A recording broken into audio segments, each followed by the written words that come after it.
Welcome to Cine Bijou, where we delve into the diverse creative world of independent film with your host, Ramon Wrights. Hello everyone, so glad you tuned in. Every fortnight through feature explorations and insightfully fun interviews, we'll make Cine Bijou your destination for discovering hidden gems and supporting the voices of indie films that deserve to be heard.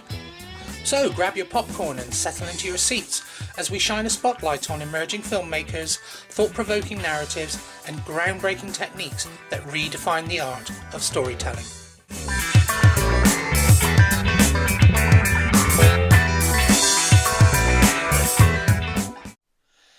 In today's episode, we're diving into the high-octane world of action films, taking a closer look at the British Film Institute's celebration of the art of action. I'm thrilled to be joined by none other than seasoned producer Timon Singh from BFI Fan, someone who knows more than a thing or two about action movies. Timon is the co-writer and producer of the hit documentary In Search of the Last Action Heroes, which he worked on with writer and director Oliver Harper. And he's the author behind the fantastic Born to be Bad books, where he dives into the iconic villains of our favourite action flicks through insightful interviews with the actors who brought them to life. He's also the mastermind behind the Forbidden Worlds Film Festival and co-founder of the legendary Bristol Bad Film Club.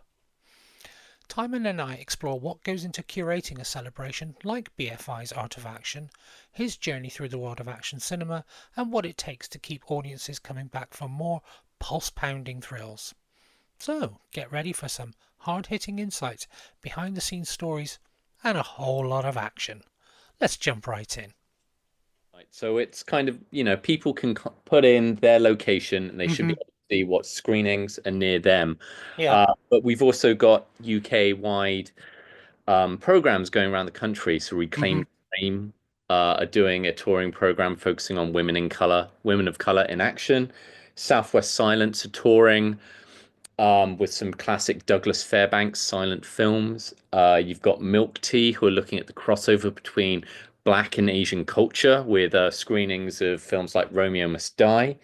And then you've got Tape Collective, who've kind of brought over some really unique Mexican female-led wrestling films that have never been released here before in the UK.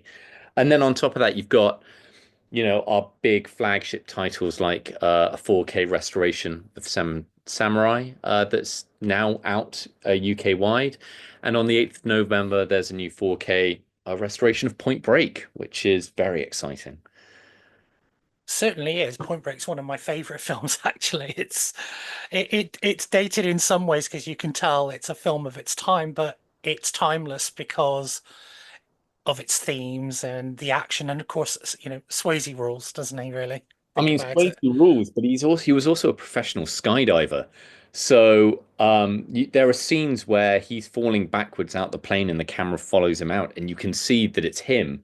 And there are apocryphal stories that during production he was told that he wasn't allowed to do skydiving for insurance purposes, and he just did it anyway. And the camera teams were like, well, look, if he's going to do it anyway, you might as well film him doing it. And yeah, it looks great. So the whole Art of Action season, it's basically celebrating, the stunt performers that have been there since the silent cinema era, the action directors that keep evolving and elevating the genre. And then, stars like Keanu Reeves and Patrick Swayze, who, do 80% of their own stunts. I mean, even, Keanu Reeves, it's not him getting hit by a car in the John Wick films, but that man puts himself into the fight scenes. Oh God, doesn't he just? And between him and Tom Cruise, they really are doing wonders for action and stunt work and actors doing their own stunts. Actually, I don't know if you were there, but I was at BAFTA a few years back. Ching Siu Tung, or Tony Ching, as he's more commonly known as, who did work on House of Flying Daggers and Hero and Chinese Ghost Story. He said that the film that was exciting him at the time was Mission Impossible Fallout, because what he loved was that Tom Cruise was going back to doing practical stunts, sort of more actual, more of the stuff that was actually being done as opposed to, a lot of CGI and so that you could tell it was like with Fast and Furious, you can tell a lot of that action is CGI, but it's good fun. Well, But yeah, and I think that's clear in how Paramount have built most of the marketing campaign around Tom Cruise doing his own stunts. They shoot these really elaborate behind the scenes videos.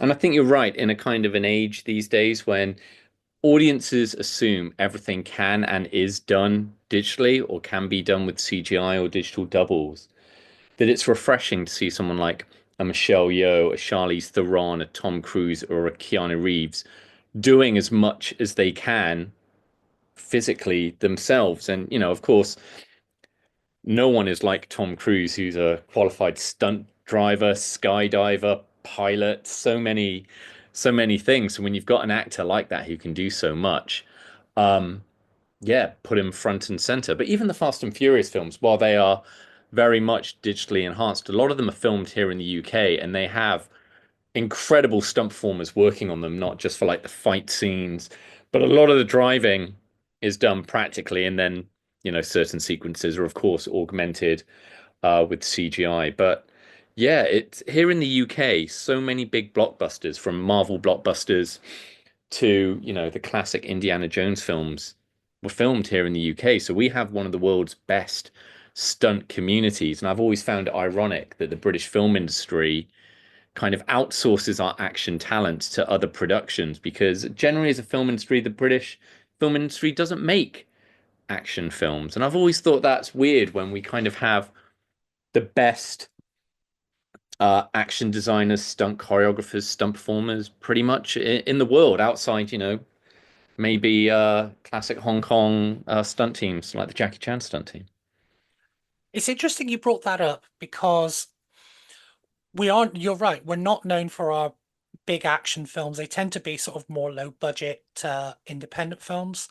Uh, and it is surprising that so many of them haven't gone on to do bigger things, not necessarily better, but certainly bigger. I mean, case in point, you and I, we go to Fighting Spirit. Hmm. Well, I try and go when I can, but you've attended it quite regularly. You know the crew as well as I do. And just looking at the British talent alone, of which Scott Adkins is a real passionate sort of advocate for, you look at the British stunt talent alone, and it is amazing to see what they do. I mean, what is nice is that, as you say, some of them are getting outsourced to things like Deadpool and Wolverine. Mark Strange, I believe, was the nunchuck guy on that film. So why is it then that we haven't cornered our own action market, do you think? I mean, I think it all kind of generally comes down to cost. The big British action films are the Bond films, but that is American money. But you have all these amazing stunt coordinators like Simon Crane and Vic Armstrong who have choreographed incredible action scenes. And, the British stunt register, most of those stunt performers have cut their teeth on Bond films through the ages. And you're right about Fighting Spirit. You meet so many stunt performers there and stunt choreographers. And they've all worked on Marvel films, they've all worked on Bond films. I know a bunch of them worked on the new season of Rings of Power. And it's great hearing all their, stories, and they're never not for wanting work. But yeah, the UK film industry, in terms of like, I would say genre film, your horror, your sci-fi, your action. I mean, horror can be done pretty cheaply, and Hammer horror used to be a pillar of the British film industry, but these days, it's where the money is, and unfortunately, the money isn't so much here in the UK when it comes to action films. It's outside the UK, and a lot of things are filmed here, but I think financially we just can't compete with the likes of America. Which is weird because then you see like films like the Lost Bullet films from France, and you're like, well, they're doing it on Mhm. a relatively modest budget, so why can't we? It's interesting because you mentioned that because I spoke with Glenn Stanway and Phil Gillen of Eastern Film Fans. We were talking about Corey Ewan, and one of the things they said about why Corey works so well with someone like Luc Besson, as in The Transporter, and also Kiss of the Dragon, is because the French film industry, or certainly the French action film industry, is the Hong Kong Mm. film industry. And I want to get back later on the topic of other countries trying to make their niche in action, if you like, because there's Iran with Ram Sorab and there's Singapore with Jonathan Cheong.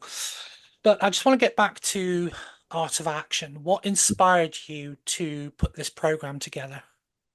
Basically, the opportunity came where I could pitch on a UK-wide BFI season, and I pitched Art of Action. And the reason I did that is I felt that the action genre is misunderstood a little bit widely. I think that the common preconception is that you think of action films and you think of Schwarzenegger, you think of Stallone, you think of guns. And I think when I pitched, when the BFI kind of heard my initial thing, I think there was a lot of concern about that.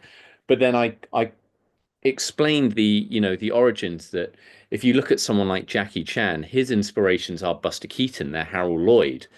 Um, the influences on Akira Kurosawa from John Ford and vice versa, and Sam Peckinpah on John Woo and John Woo and Kurosawa on everyone. That cross-pollination from all corners of the world has helped kind of elevated it. So once you kind of give it that not just global but historical perspective, and then talk about underrepresented voices in action cinema. So from people think of Charlie Chaplin and Buster Keaton, but there were female stunt performers like Helen Gibson there from the very off. Even here in the UK today, the probably one of the biggest stunt coordinators is Eunice Huthart, who works on all the big Marvel and Star Wars films, and she started off as a contender in Gladiators in the 1990s. I remember Eunice, yeah. Yeah, I so actually saw her. I actually saw her win Gladiators in the night. Well, not personally, but I remember where I was when that was happening. It was such a landmark moment. And yeah, then, of course, she and got her big break on Goldeneye. yes, doubling Famke Janssen, but then she also became a gladiator Hmm. for a while. So when I was explaining all of this to members of the BFI, I could see their eyes light up at the potential. And so, and then last year, Polite Society came out with Nida Manzoor. It's a UK Asian martial arts sci-fi comedy. Something the UK film industry I can't think of the last time it even remotely did something like that. Maybe Shaun of the Dead in that kind of blending of genres. And I got talking to Nida, and she is that, new generation of UK filmmakers that grew up watching Hong Kong action films. So, I kind of went to the BFI, told them about all of this, and before I knew it, we were off to the races. So we've used those three separate strands to kind of go out to cinemas all around the country, and they can program an action program from like the silent era to today, Buster Keaton in The General, classic actors doing their own stunts like Errol Flynn in The Adventures of Robin Hood or Burt Lancaster in The Train, to the evolution of like Wire Fu coming into mainstream cinema with Crouching Tiger, Hidden Dragon, or they can look at women in action films, both in front and behind the camera, with films like Michelle Yeoh and Cynthia Rothrock in Yes, Madam, the 25th anniversary of Run Lola Run. We're talking about European action films. Obviously, Catherine Bigelow's Point Break, and then Polite Society, for which Nida's doing Q&As about all around the country. And then also that Western Eastern cross influence. So, Seven Samurai obviously coming out. The Wild Bunch is available. And then Eureka Entertainment gave us the Police Story trilogy, which, in terms of action films that have inspired generations of action filmmakers, I don't think you can look at others that have had such an impact. What's interesting about the program when I was reading through it when you first announced this, and when Sue told me about it at Fighting Spirit, is it's been an interesting lineup because it's so diverse. Mm, It's not what when you think about what people pick, you say people misconstrued action as a genre. And when people have their assumptions, you look at it and it really does fly in the face of those assumptions. It's very diverse. It's a mixed range of films, possibly some players in there that you wouldn't equate necessarily with action as a genre as we know it. But they were the forerunners to it, like Buster Keaton, and Harold Lloyd, Charlie Chaplin. And it's nice to see all of those celebrated there, especially Black and Asian cultures, and and of course the impact of Hong Kong. Hmm. When I think it was you about drawing that line that, yes, saying that action films didn't explode in the 80s. It wasn't hmm just Schwarzenegger and Willis hmm and Stallone. Action films have always been there since the beginning of cinema. hmm they just weren't called action films, They were just they? weren't called action films, but Buster Keaton and Harold Lloyd falling from clocks and jumping on trains. Or having buildings just fall on them. Exactly. And just the impact they had on action stars and filmmakers. It's incredible. And I kind of wanted to, get that out there. hmm Well, you've certainly done that. And again, it's interesting to see the lineup. I was just concerned. Obviously, BFI saw the potential and saw where you were leading this. Were you concerned? First off, what was the feedback when you started speaking to cinemas and organizers about this? And were you concerned that maybe it was going to sort of there was a risk of it falling into people screening the sort of not that this is a bad thing, but the sort of cliched act, what we think of as action, as opposed to something a bit more varied, like you've got here. Not really, because the way we pitched it was we were like, look, here are the here's what the focus of the festival is, and it's celebrating action done for real, the art of action, the choreography that goes into stunt work, the amount of work some of these action stars put in. So you can't just put on a season of um, you know,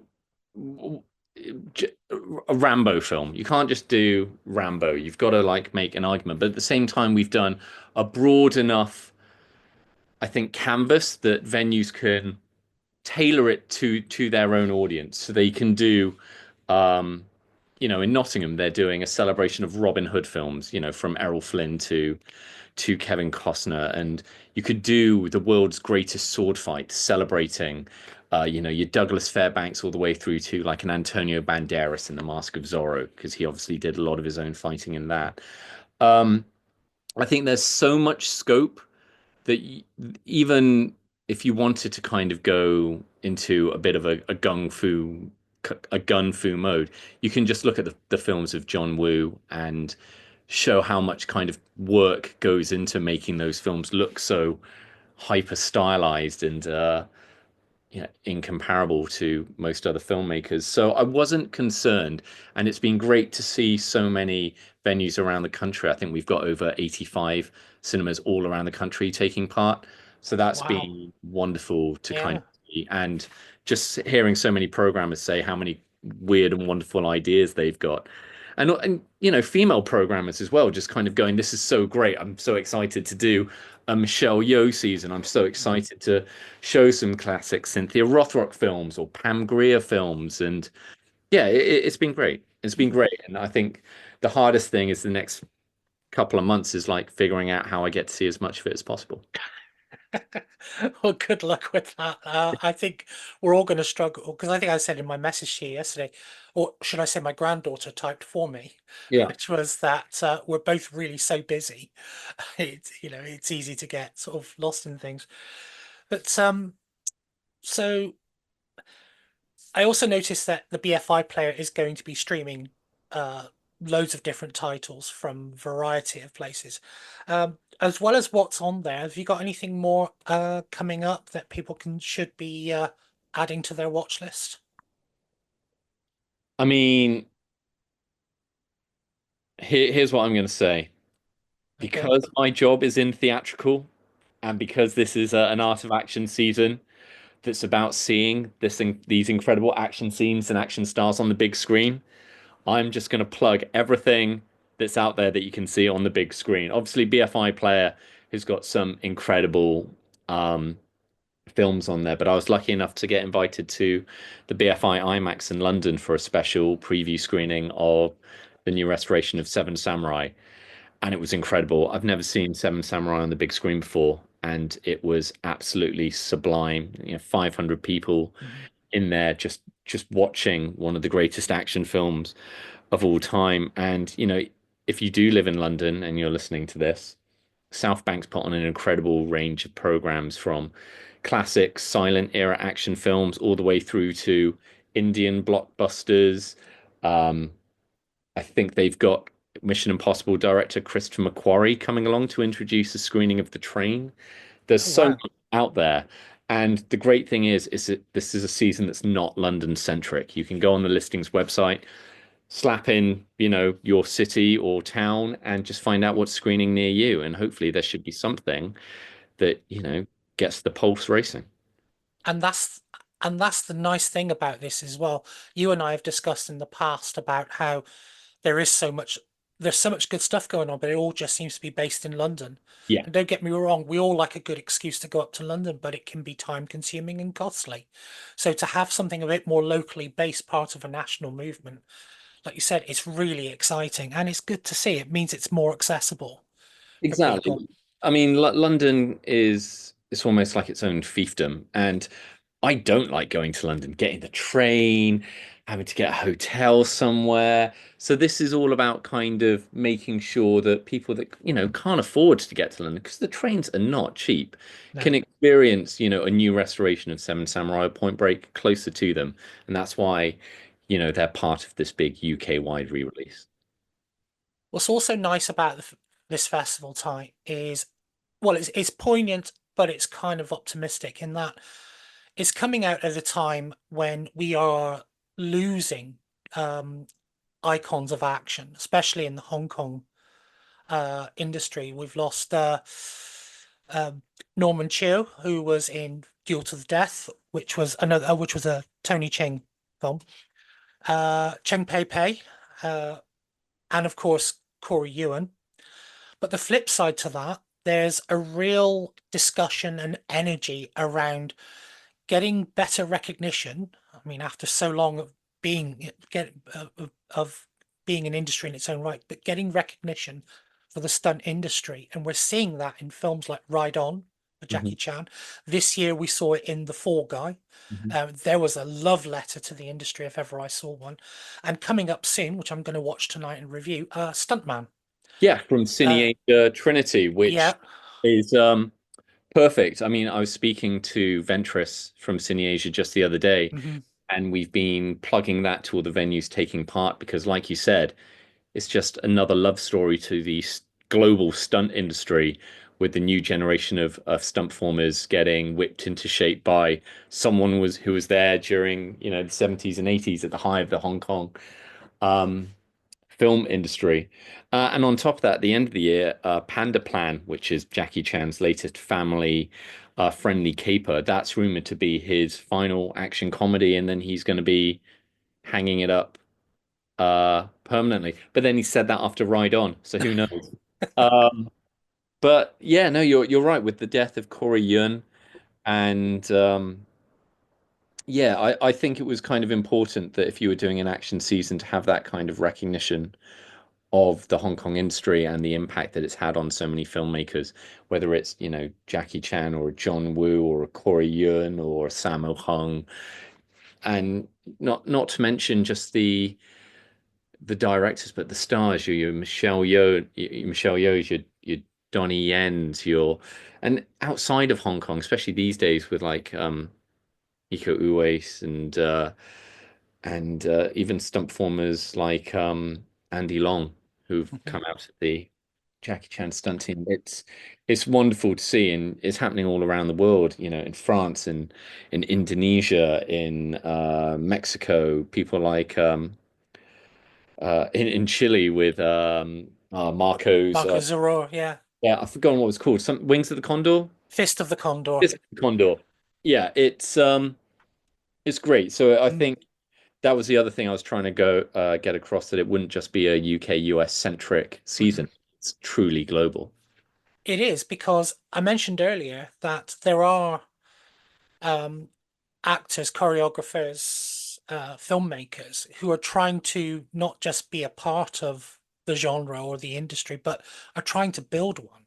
Mm. So you've met Jonathan Cheong from Hmm. Singapore and Yep. seen we're familiar with his work. He is the Singapore action industry at the moment. There's no one else driving that. That's got to be some heavy weight for him to carry. But in Iran, you've got Rahman Sorab, whose film Layers of Lies is internationally blowing people away because, yes, it's influenced by Jackie Chan and Hong Kong action, but it's very distinctively Iranian. Yeah. But yet it's caused You're right. shockwaves in Iran.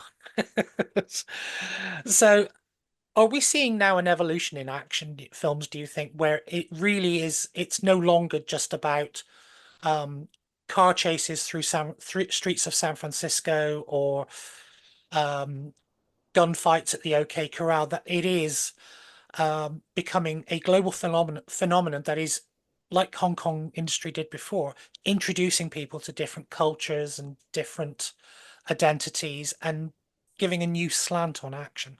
Well, I think this is kind of like the generation of people from all over the world that grew up watching Jackie Chan films, who grew up Mhm. watching Michelle Yeoh films, and they're now of an age where they can make their own action films. And, you know, the only thing that's really stopping them is budget, because everyone has the potential to make their own action film on their phone. And I think that's why you're seeing people like Nida Mansour, like Ramin, um, and other directors in France and Spain making all these and India. India's making so many incredible action films these days.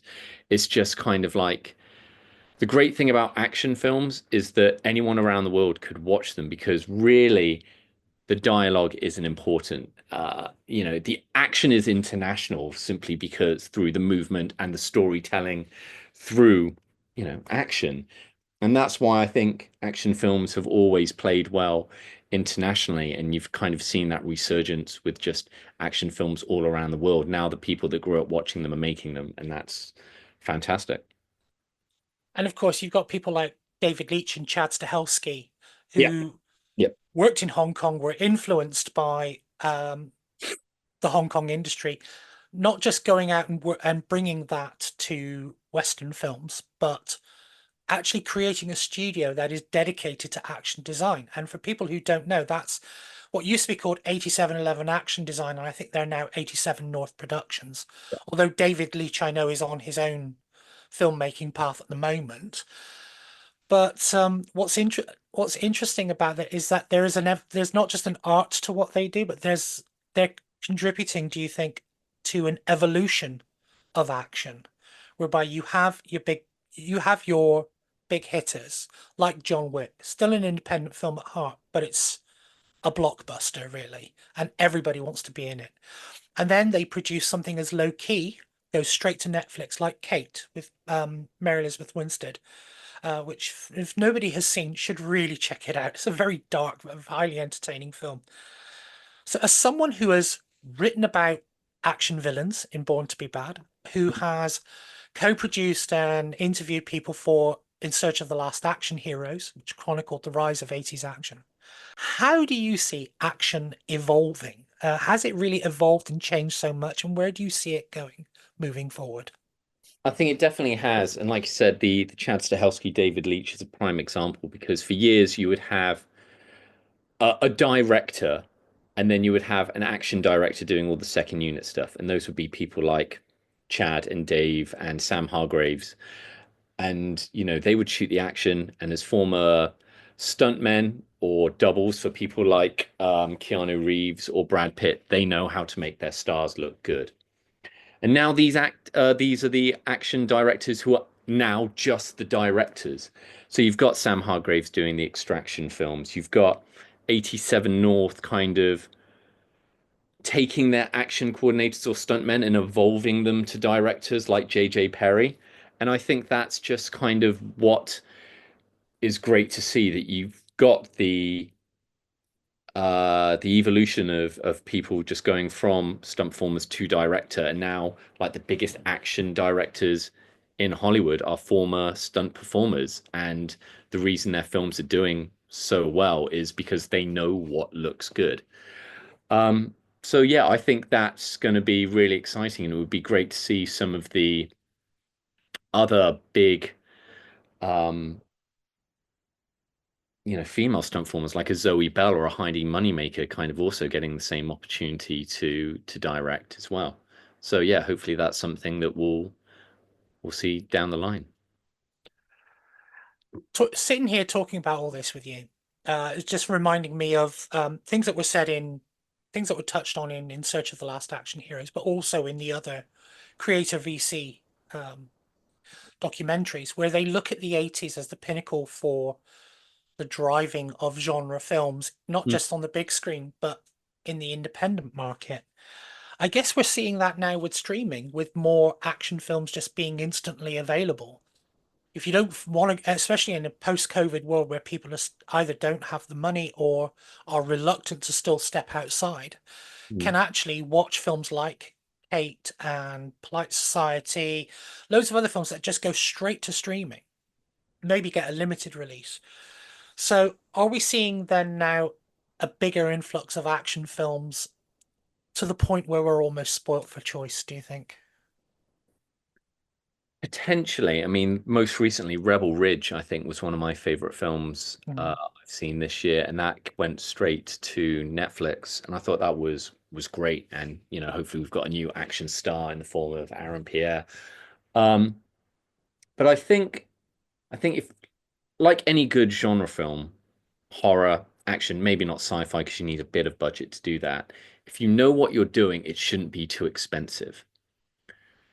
And as such, a lot of the streamers will snap those films up because, you don't need a lot of views to make your money back.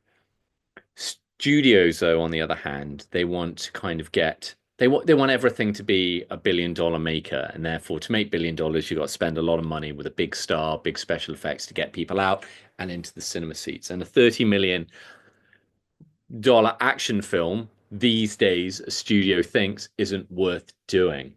However, that's what John Wick was. John Wick was a very low budget action film that Lionsgate took a punt on. People went to go see it, and now it's a franchise. And I think that's kind of what studios need to do more of, taking a risk on the smaller genre projects. That if it's all about franchise and IP, then they need to take the odd risk now and then. You can't just be remaking everything from 40 years ago. You can't just be remaking stuff from the 80s. Not because new generations don't really give a shit about it, but it's just boring. What are you going to be remaking in 30 or 40 years' time? You can't just do another Ghostbusters film. You've got to take a chance on something new and exciting. And then if you want to, drive that into the ground 30 years down the line, by all means. But first, give someone a shot. Find the next Chad Stahelski, and then you get your next John Wick. Um, so yeah, I would say that is the biggest challenge with the theatrical market these days. That your smaller films like a John Wick, I don't think today would have got a theatrical release. I think that would have gone straight to Netflix, and therefore you would have probably been robbed of, you know, a bigger budget John Wick 4 because I don't think you get a budget like that unless you get a theatrical release. Um, of course, Netflix throws money at the Extraction film, so I could be wrong, but I think that's an exception because you have someone like Chris Hemsworth there. That's true. And it's interesting you touch on, I don't want to say short-sightedness, but maybe sort of a bit of a risk-averse approach that some studios take to making low-budget action films. Because if you just look at the bottom line, a $30 million action film could potentially take 150 million at the box office, and you have just broken records. Whereas if you've spent 100 million on an action film, then you've got to make what, 500 million, maybe even get to 1 billion before you consider yourself a blockbuster. And I was shocked to learn recently, actually, that The Fall Guy, which I absolutely enjoyed, I mean, it really was that for a big budget. I know this is a platform for talking about low budget or independent films, but for a studio film, um, it was wonderful. I was surprised to learn that it actually didn't do as well as they expected, and I think a lot of that is down to the budget. Yeah, it But did. I think it cost like 150 million, which surprised me yeah, because I mean, I'm sure Ryan Gosling and Emily Blunt need to get paid, but I was surprised that it cost that much, especially doing it in Australia to save money. So, it Could it have been made for 90 million? I don't know. Hmm. That is a question for David Leitch, and that I'm sure that man knows how to save a buck where he can. But we were talking about like the profitability of action films. The weird thing is, studios do it all the time with horror films because horror films can be made for pennies, and they'll release something like a smile film Hmm. and just watch that make 100 million, and it will cost what, three? Hmm. It's weird that they don't do it for action films, but I guess there is almost a guaranteed return on horror that there might not be Hmm. for action. I don't work in a studio's finance department. I'm Okay. sure there are people dedicated with like a calculus, like if this horror film costs this much, Hmm. you know, if you release it here, it's guaranteed to make this much, where Hmm. action might be more risky with the budget being, 5 times higher. Well, I think the way the industry is going at the moment, where films that they expect to do well don't. For example, the Crow remake recently. Was anyone really expecting that to do well, though? Um, well, I didn't go and see it, and not on any particular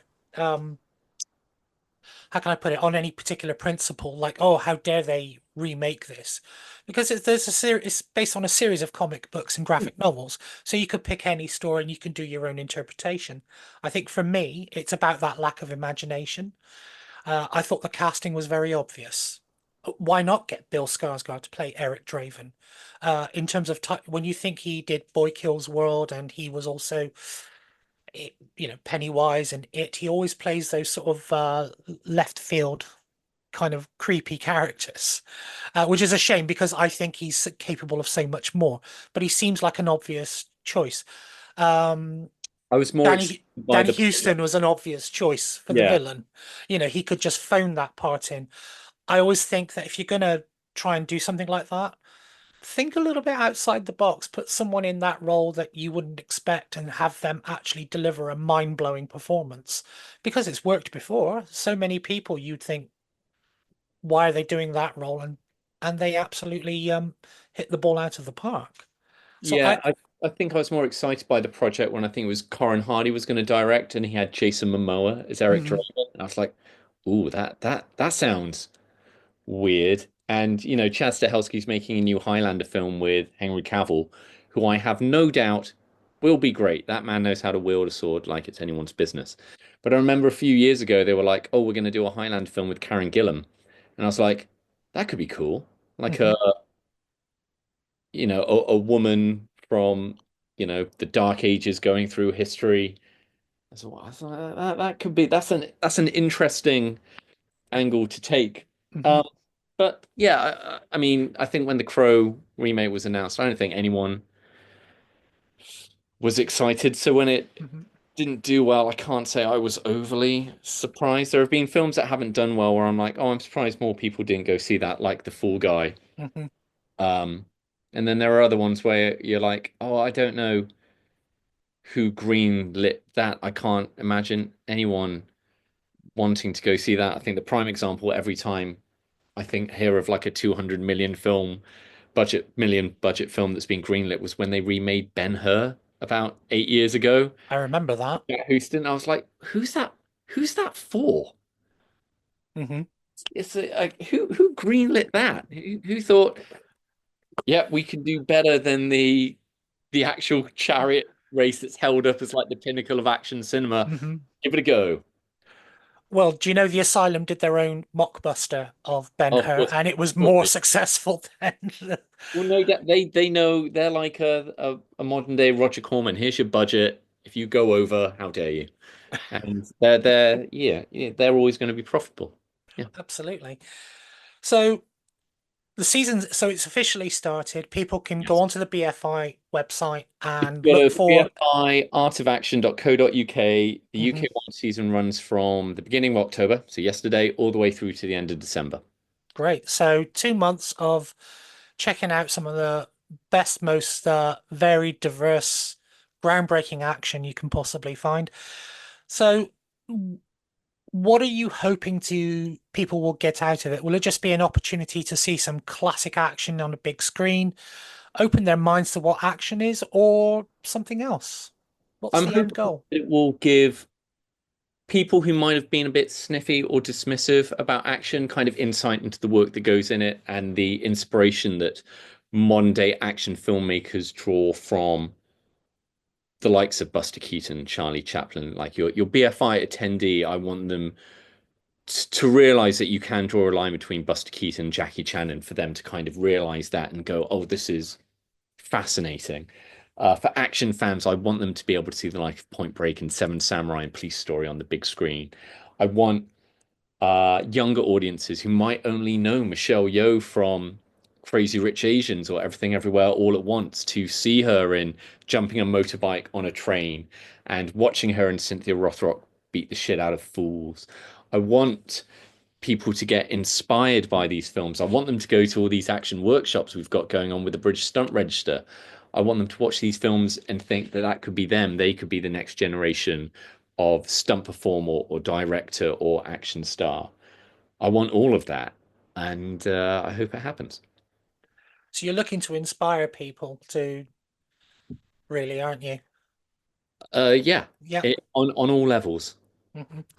Oh, it sounds great. It sounds exciting. So if you could, if you get a chance to do this again, um, would you think that would it be just like a repeat, or would you like to sort of think, well, let's look at something else. Let's focus on a particular uh subgenre of action like martial arts or westerns.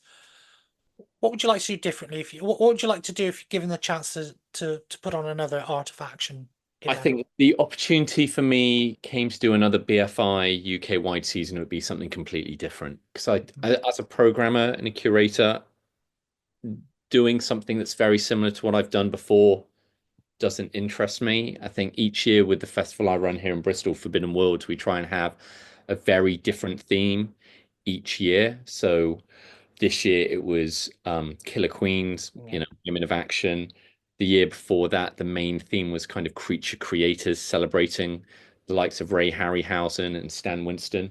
I always want to do something different because just from programming, it just makes it more exciting. So I think if I was to oversee another UK-wide BFI season, I don't think it would be action related. Mhm. I don't know what it would be, but hopefully it would be something exciting that would get people into our cinemas. Well, you've got an art form that's 100 plus years old and has been breaking ground for majority of that time, and created so much variety of work. I think you'd be sport for choice as to where you could go next. There's certainly plenty to choose from. Exactly. It's so I that's why I would be kind of loath to repeat action or just to a Hmm. subgenre of action. It's like there's so Yeah. much out there. Mm. Previous years, the BFI have done musicals, they've done Black Power, they've done, last year it was the work of Powell and Pressburger. So I think there are so many things that could be done, and it would just be fun pulling it together. Thank you for joining us on Cine Bijou, where we shine a spotlight on independent films and the creative minds behind them who continuously push the boundaries of storytelling. If you enjoyed this episode, be sure to hit that like or follow button and subscribe so you never miss an episode. You can also find us on social media. Why not follow us on Threads, Instagram, YouTube, and Facebook for all the latest news, insights, and views from the world of independent film. We also love hearing from you, our listeners and followers, so why not drop us a comment or maybe even send us a message. Until next time, keep listening, keep supporting, and help us keep the indie spirit alive.